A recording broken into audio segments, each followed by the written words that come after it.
সিরিয়ার আলেপ্পো ঢুকছে একের পর এক ভারী ট্যাঙ্ক।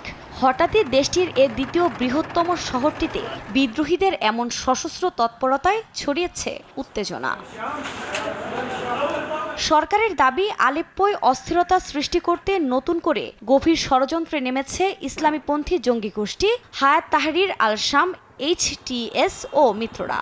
গৃহযুদ্ধ সামলাতে বিপর্যস্ত প্রেসিডেন্ট বাশার আল আসাদকে ক্ষমতাচ্যুত করাই তাদের লক্ষ্য বলে এখন পর্যন্ত শোনা যাচ্ছে। অপারেশনটি 3 দিন আগে শুরু হয়েছিল। সৃষ্টিকর্তাকে ধন্যবাদ, আমরা সমগ্র পশ্চিমাঞ্চলীয় আলেপ্পো মুক্ত করেছি। মুক্ত এলাকায় আমাদের ভাইদের বলছি, যতক্ষণ মুজাহিদিনরা এখানে থাকবে ততক্ষণ তোমরা নিরাপদ।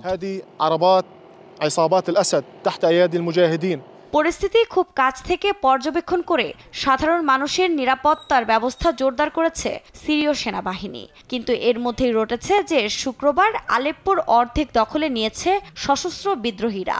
এর সত্যতা নিশ্চিত করেছে যুক্তরাজ্য ভিত্তিক পর্যবেক্ষণ সংস্থা Syrian observatory for human rights. এই মানবাধিকার সংস্থাটি 2011 সাল থেকে দেশটির মানবাধিকার লঙ্ঘনের খবর সামনে আনছে। 2016 সালের পর প্রথমবার আলেপ্পোয় ঢুকে ভারী গোলাবর্ষণ করেছে বিদ্রোহীরা। তাদের অগ্রযাত্রা রুখতে জোরেশোরে নেমেছে আসাদ সরকার ও তার মিত্র রাশিয়া। দামেস্কে অতিরিক্ত সামরিক সহায়তার প্রতিশ্রুতি দিয়েছে পুতিন প্রশাসন। গত বুধবার থেকে চলা লড়াইয়ে বেসামরিক নাগরিক ছাড়াও প্রাণ হারিয়েছেন দুপক্ষের কয়েকশো যোদ্ধা। দুর্ঘটনা এড়াতে আলেপ্পোতে সব ধরনের বিমান চলাচল স্থগিত করেছে দেশটির সরকার। পরিস্থিতি বিবেচনায় বন্ধ অনেক গুরুত্বপূর্ণ সড়ক। 2011 সালে আরব বসন্তের ছোঁয়া পড়ে সিরিয়াতেও। সে সময় সুন্নি বিদ্রোহীরা শিয়া সমর্থিত প্রেসিডেন্ট আসাদকে সরানোর চেষ্টা করে, কিন্তু আসাদ সরকার বিরোধীদের দমনে কঠোর হলে রূপ নেয় গৃহযুদ্ধে। এতে প্রাণ গেছে প্রায় 5 লাখ মানুষের।